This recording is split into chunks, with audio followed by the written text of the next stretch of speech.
Hey, Joanne. What's up, Joanne? Tonight we're going to October 1806. This is an old case, oldie but goodie, and there's a reason I want to do this case. But let me just give you this guy's name. And number one, tell me where we're going tonight based on this guy's name. All right. And number two, I feel like you're setting me up for something with that statement, but okay, play along. And number two, try to guess what this name means. And I'm not going to tell you the first name. It's the blank because it's the actual country. He's known as the Mädchenschlächter. I'm going to go with Germany. Mädchenschlächter. All right, tonight we're going to Bavaria in Germany, October 1806. This is a very interesting case. October 1806, I'm starting with a Barbara Reisinger, young peasant girl, unmarried but very hopeful. Like hopeful that she will get married? Now, this girl we're talking about tonight, Barbara Reisinger, is not a prostitute, but at this time in the 1800s, being what she was applying for, a servant girl, was looked down on just as much as being a prostitute. A servant girl, and that's why it actually comes full circle here. A servant girl would wear the maid outfits. And why do you think you see those outfits like in the sex shops and and Halloween things? It was like looked down on like a prostitute to be a servant girl. Huh, like a milkmaid type thing? Yeah. So anyway, but back in the 1800s, before the Industrial Revolution, you had no other choice if you wanted to work and you were a woman, especially in Germany. Because Germany ain't no way a woman's going to do anything besides serve. Barbara Reisinger, young peasant girl, she's unmarried, but very hopeful. In Germany in 1806, if you're a female, especially from a poor family of poor stock, that is your dream to marry some ambassador or someone wealthy, a landowner, anyone that owned land, that is your dream. So that's what you look forward to because you're a female. You're not going to work. So you are relying on whoever you marry to take care of you. End of story. So it's really important that you know if you're going to marry someone rich or someone poor. You know what I'm saying? That's like my dad always says, like, I'm so glad my son's married up. And then I'm like, well, that means you married down. Because anyway. No comment. All right. So Barbara Reisinger, 18-year-old servant girl, she goes to this local clothing shop in town and she meets the two owners of the shop. One of them's name is Andreas Bichel and his wife, which this excited me to death because I've never actually seen anyone. I've seen this name, but I've never did a story with a name like this. Her first name is Frau. Are you sure that's not just Mrs.? No, it's Frau. Well, is it? Yes. Oh, fuck, really? Yes. Oh, I'm fucking stupid. Frau is like Mrs. Fraulein is Miss. Oh, fuck. I don't know. I don't speak fucking German. All right, whatever, dude. Okay, I'm gonna cut that. This girl, so Reisinger, she goes to this clothing shop and she meets Andreas Bichel and his wife, Frau Bichel. Mrs. Which, if you guys didn't know, means Mrs. Frau means Mrs. I don't know if you guys knew that. If you didn't, you're fucking stupid. So this was a tailor shop, and everything in this store is secondhand clothing because this is in a small community and no one buys new clothes. This is like a Plato's Closet back in the day sort of thing. They also sold fabric and they made like shoes for, whoever, and they sewed up stuff. They did all kinds of stuff. Barbara Reisinger, she goes to the shop because she wants an employment. She wants to become a servant girl or do something. The village she's in is kind of small, but maybe this local shop can have her sew something. She needs to do something. She's one of those people, one of those teens that want to conquer the world, but they're just always kind of active. You know what I'm saying? Mm-hmm. She walks in the door and meets the two owners of the shop. Now, the wife of the shop, Mrs. Bechtel, is actually leaving. She's delivering fabric to another village that is that is a neighboring village. And so she tells her husband, hey, can you take care of this and interview her or whatever? So he says, yeah. Now, when the wife returns later that night, she notices some things are out of sort in the shop. The first thing she notices, because she slips when she walks into the shop, is the entire floor is covered in soapy water. Odd. You don't want to use too much soap back in the day because it's expensive. So the fact that not only the water, which comes from the well, is all over the floor, there's also a good deal of soap too. It was like her husband was scrubbing something. Mm-hmm. Now he says to his wife, he dropped this bucket of water and that's all it was. The next day, Barbara's father, Mr. Reisinger, goes to the shop because he knows that his daughter was there the day before asking about work. He meets the shop owner, and this man, Andreas Bichel, tells the father that, oh yeah, she was here. Very sweet girl, very sweet girl. You know, I unfortunately couldn't hire her. We don't have any work around here. But you know what? I did send her to Nuremberg, which is neighboring, and I found a position for her there. I knew a guy in the fabric business who had some work to be done. So I sent her there, and apparently she got the position. How convenient. So the father, I don't know if he was skeptical or not, but he does leave. 2 weeks later, he receives a postcard from Nuremberg from his daughter. She had fallen upon great luck. She had met an ambassador. And now she's writing her father because she's getting married. It's a quick turnaround wedding, and she needs some of her finest clothing sent to her. And cash? So, no cash. Oh, okay. This postcard from Nuremberg didn't ask the family to attend the wedding. It simply asked if they would send her best clothing. Strange request. And she was getting married. So the parents were skeptical. Now, keep in mind, they also were illiterate. So I seriously doubt they could even read the writing in the postcard. Plus, Barbara was also illiterate, couldn't read or write. So I don't even know how she would have penned that note to begin with. Probably would have had to have asked somebody to read for her and someone to write it. This man, Andreas Bichel, shows up at the parents' home a week after they got that letter. And he begins scolding the father. Why didn't you send your daughter her clothes that she asked for? So he's like, what? So this guy... How would he know? ...is scolding the family. Now, keep in mind, this family is lower class, illiterate, and they're just common folk. So they finally relented and gave him all of her best dresses because he was going to pass them along to Barbara. All right. So what do you think happened to Barbara? She did. So what does the police do? I'm going to say nothing. I wanted to say this. Virtually nothing. One of the reasons I want to do this story is because it has set the precedent for more stories we do around this time period, because the police then were a lot different than they are now. Police now protect the public. Police back then did not protect the public. Their interests were with the wealthy. The police back then, their only job was to keep the lower class in order so they wouldn't disrupt the wealthy, the people that are actually bringing in money. So they don't solve crimes back in the day, or at least for a poor family. You know what I'm saying? Because, and this is different from today, obviously, but if you suspect that your daughter was killed by a local tailor shop owner back in 1808, you're not going to go to the constable and convince him to go search and get a search warrant and DNA and all that stuff. That just doesn't happen back then because the cops back then didn't actually actively solve crimes unless you paid for it. So, and here's what I'm trying to say.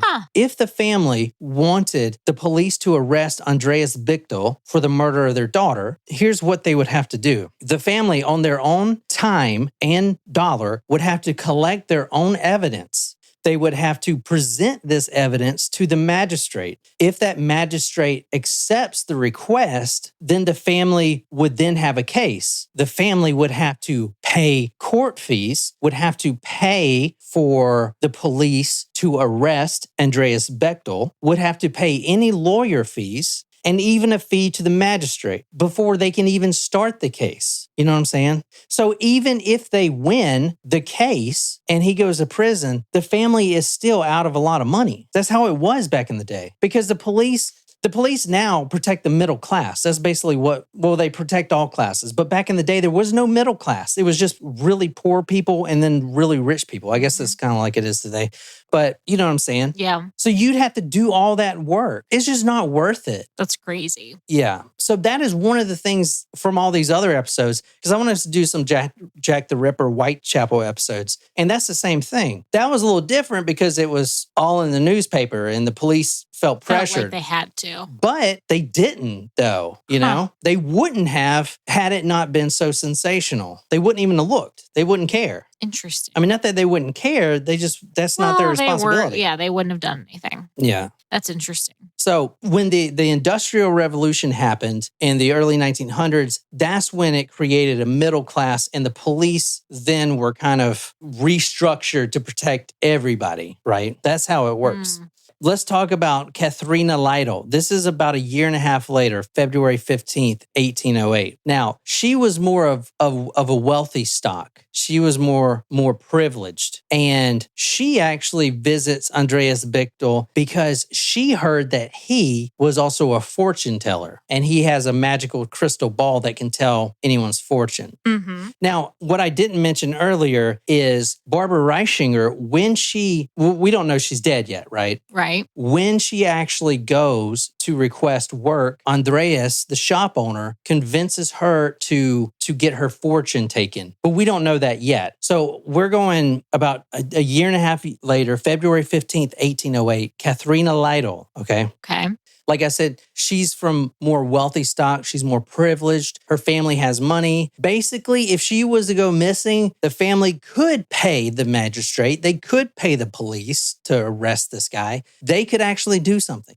She hears that there's a man in town that is delivering fortunes. And although a lot of women were sketched out by it and decided not to get their fortunes foretold, she is very interested. Because like I said, even though she's more privileged, she still needs to know if she's going to marry a rich man or not. That's what the fortunes were back in the day. It's not, am I going to be rich and successful? Am I going to get a new car? It was, am I going to marry some rich man or not? That was the fortune you would get. So he was also, on top of selling fabric and being a tailor, he was also a de facto fortune teller, much like Katie Bender in the Bender story. Remember, she was doing the same thing. It was kind of a racket that was easy money. You didn't really have to be trained or anything. It's kind of like if you go into a little shop today and they have a fortune reader and you put in a quarter. It's the same thing. It's a little bit of money that they can make on the side, and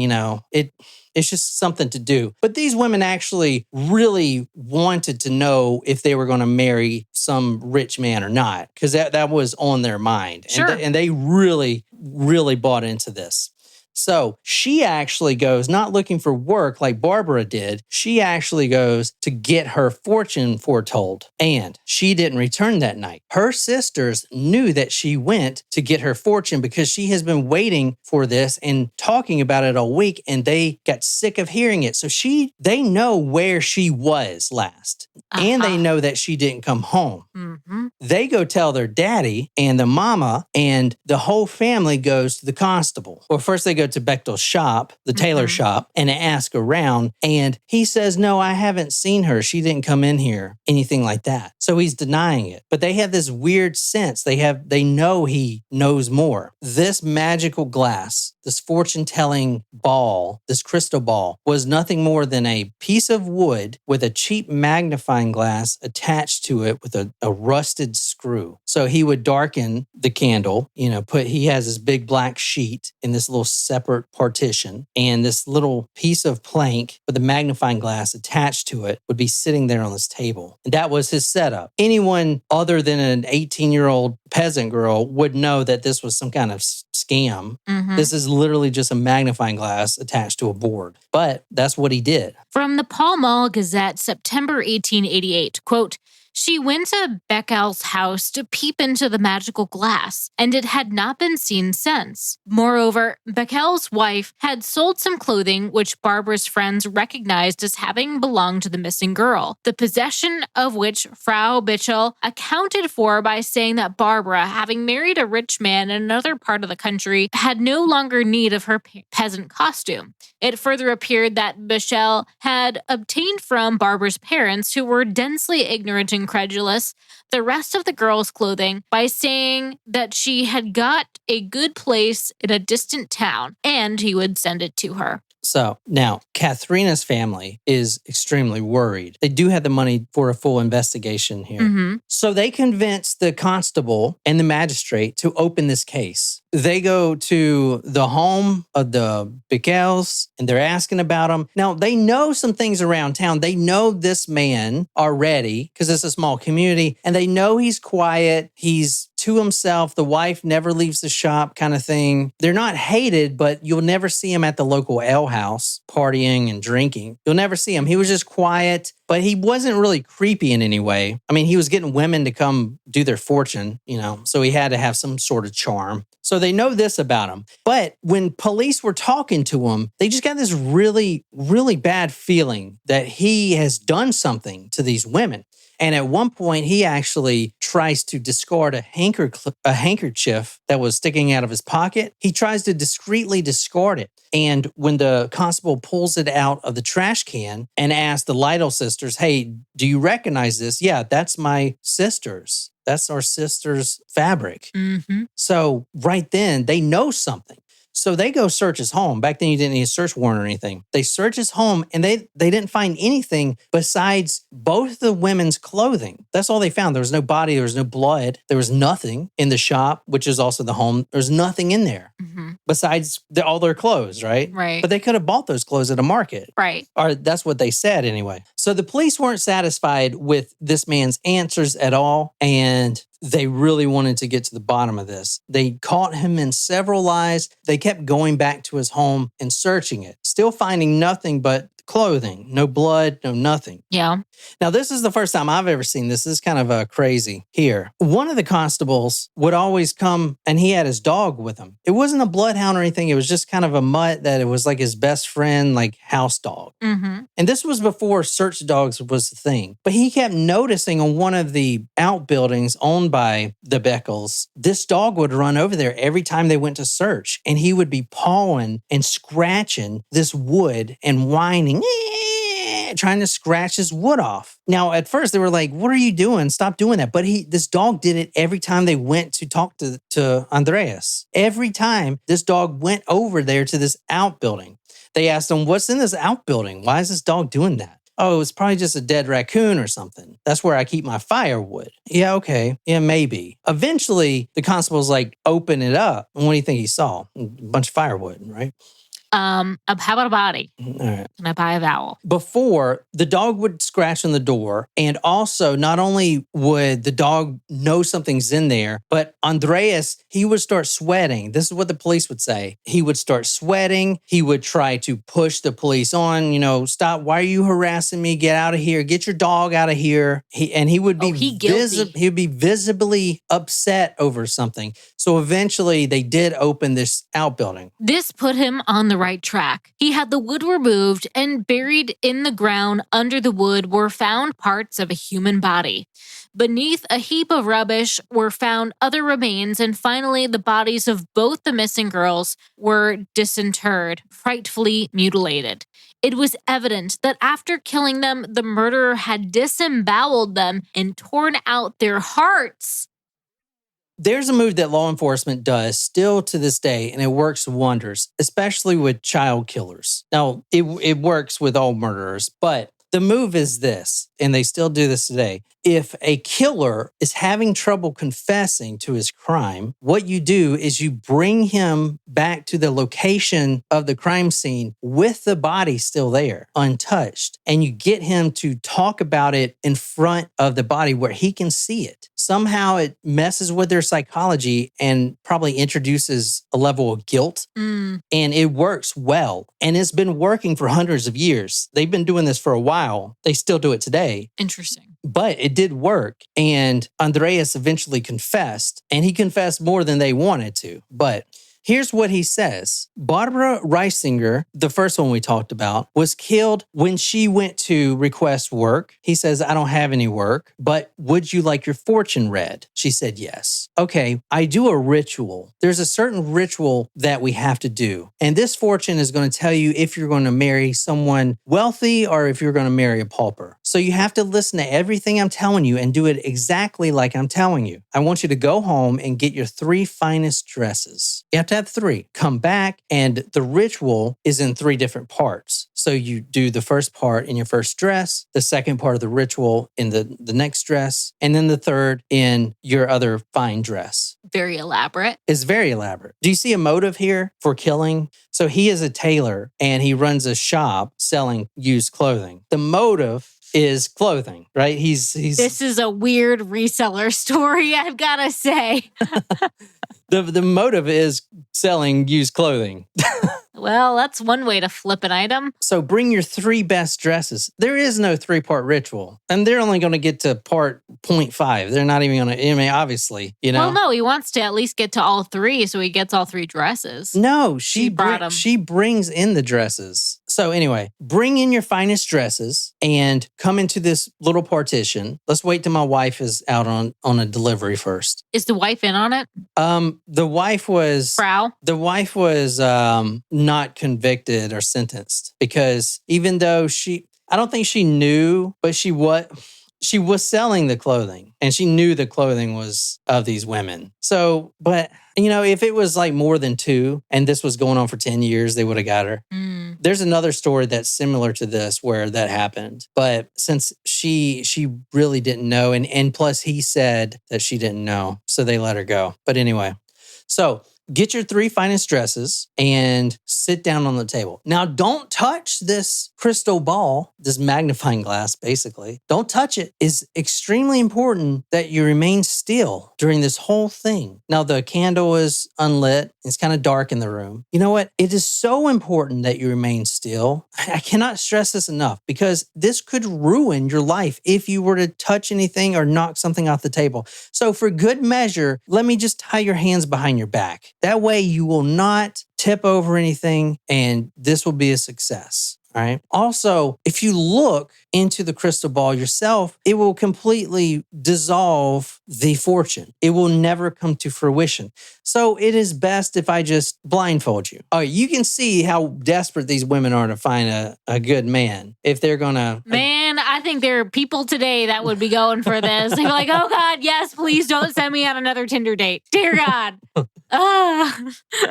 If Jen were here, she'd be like, go on. Yes. What do I need to do? So he says that, and they both same motives, the same way it happened. Now, we only know of 2 he's killed, but I will say they found trunks of other clothing from women that have been missing. Oh, trunks. But remember, like I said, these poor families, they can't afford to have the police look at this. Exactly. So they, and they got them for 2 murders, so they're good, right? I mean, they found 2 bodies, which we'll go into. But as soon as she sits down, either one of the victims, and she's blindfolded with her hands behind her back, immediately she doesn't hear anything. She doesn't hear any magical goings on. And then all of a sudden, boom, she's either, like in Barbara Reisinger's case, stabbed directly in the thorax, or in Katharina's case, hit on the head with a hammer, blindfolded, hands behind the back. Like I said, his motive at first was to sell these clothes for profit. However, this case was revisited when psychology became more and more of a thing because they've noticed, okay, yeah, if you're just killing these girls for profit,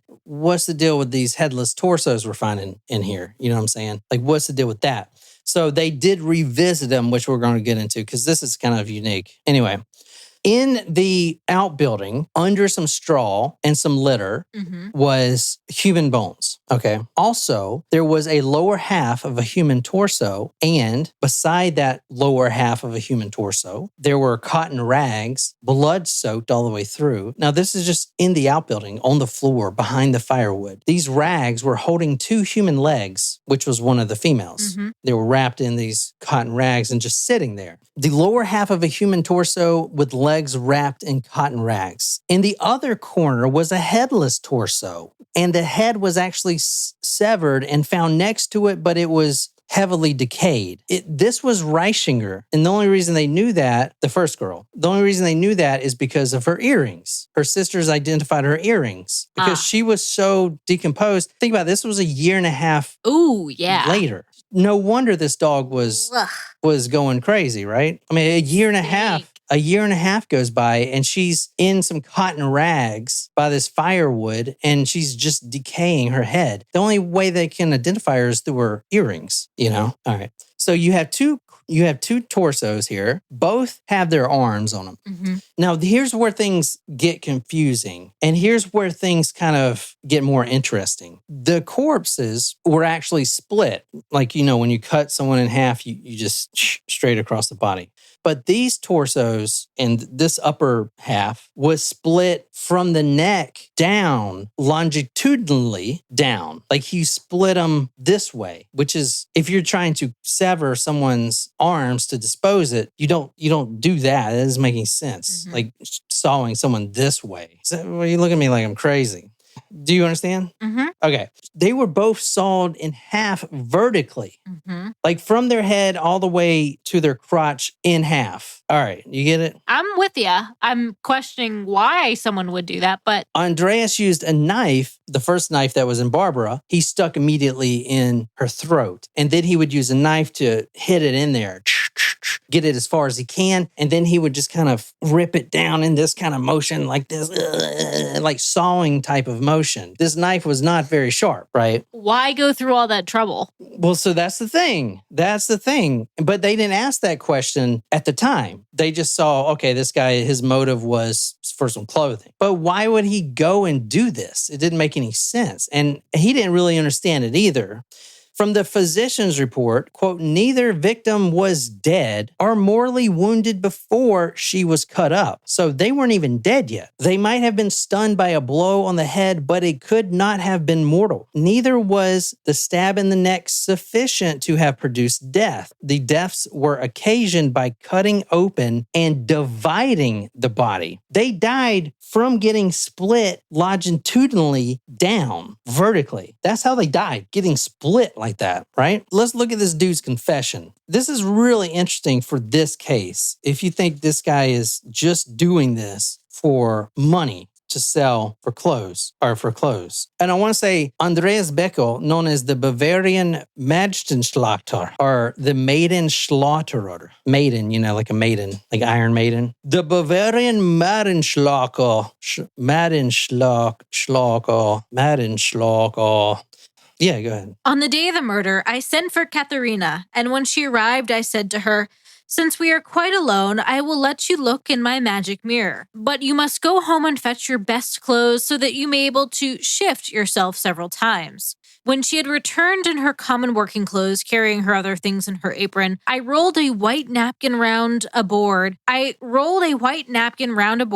brought a spyglass, both of which I laid on the table, forbidding her to touch either that or the glass. I then tied her hands behind her with a bit of packing string, the same which I had used for Barbara Reisinger, a bound handkerchief over her eyes. I then stabbed her in the throat with a knife, which I had in readiness. I had a desire to see how she was made inwardly. Okay, hold on a second. What? Okay, wait. Oh, he wants to take a peek at her insides. Okay, so wait.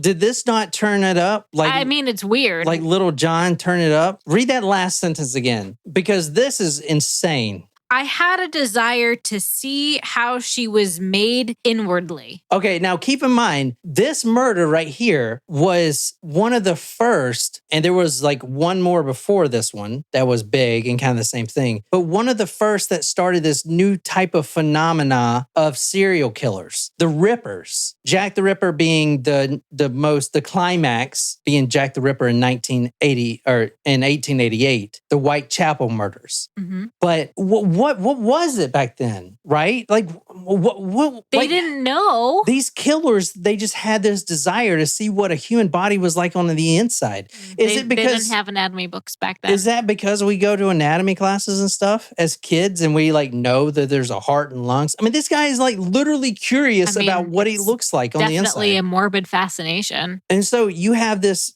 Rise of the Rippers. Oh, that's a cool name right there. Rise of the Rippers. And for this purpose, I took a wedge, which I placed upon her breastbone, and I struck it with a cobbler's hammer. I thus opened her breast and cut through the fleshy parts of her body with a knife. I feel like people that have this curiosity today just become doctors. Yeah. I know. They're like, I'm just going to go ahead and be a surgeon if I'm this curious about what the insides look like. I know H.H. Holmes, he was a medical doctor, and he was very curious about that. Also, Leonardo da Vinci was extremely curious. Why do you think his photographs of the human body are so detailed? Like the calf muscles and everything else. The Vitruvian Man. What he would do is he would dig up corpses. This is true. All this is true. He would, or not dig up corpses. He would buy corpses from the local mortuary, and then he would study them. He would study these corpses, and he would cut them open. And that's how he would know where the anatomy is. And that's how he drew all these things so great. And that's how he had a heads up on, or a leg up on, a leg up on. That's how he had a leg up on it. A leg up. Oh, we're terrible. So Courtney says she's curious to see the inner workings of someone's brain. So just like her, she's ready to cut someone open just for the brain. I'm pretty sure that's what it says. I may have altered her words a little bit. I began to cut her open as soon as I have ever stabbed her. And no man, however quickly he may pray, could get through his rosary or say 10 Hail Marys in the time it took me to cut open her breast and the rest of her body. I cut up this person as a butcher does a sheep, chopping the corpse with an axe into portions which would go into the pit which I had already dug for it on the hill. The whole time I was so eager that I trembled, and I could have cut out a bit and eaten it. What the fuck? I didn't see that in there. He wanted to. He said, the whole time I was so eager that I trembled, and I could have cut out a bit and eaten. No shit. It says that in there? Yes. Does it really? He ate it. Maybe. I swear to God. He doesn't say he ate it. He says he thought about it. Research this guy, you will see nothing that he was a cannibal. And I didn't read his confession. I waited till this. That's the first time I've seen that. That is fucking nuts.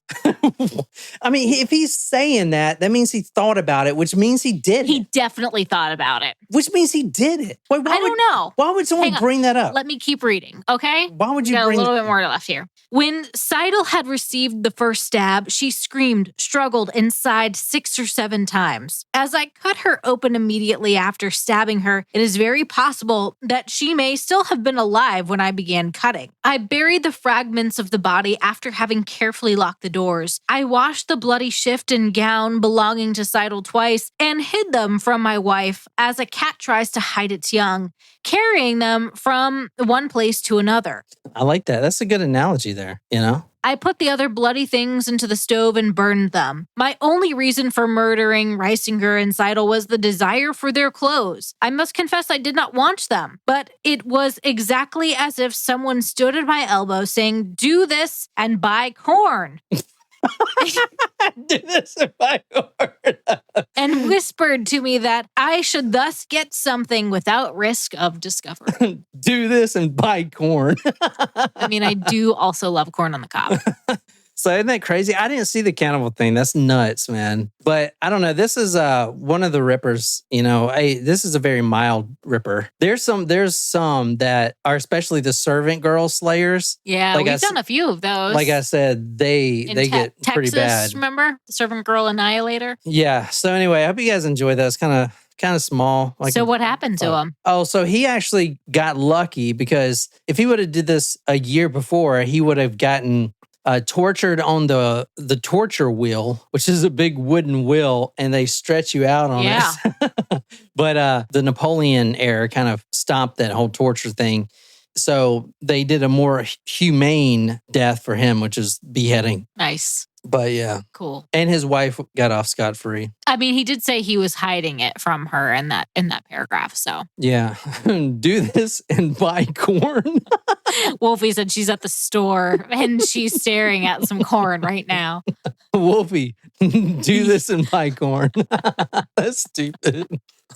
I didn't see where he said the cannibal thing. It's fucking hilarious. He thought about it. Which means he did it. I'm just saying. You don't just bring that shit up. You know what? I could have eaten it. I think everyone goes through that, you know? Of like, if you kill someone and you're like, should I have a bite? Yeah, I think so. I mean, if you already crossed so many lines, you're cutting up the body, all this jazz, you might as well just put a little bit of that meat in your mouth just to see, man. No, I mean, you've got to have an iron stomach for that. There's sometimes where if I'm like not really feeling it, like I'll get all of a sudden really nauseous about something, you know, even if I've just like had too much dairy. I'm like, well, then you wouldn't be a good killer then. No. So anyway. I would not have a desire to consume them. All right, that's that story.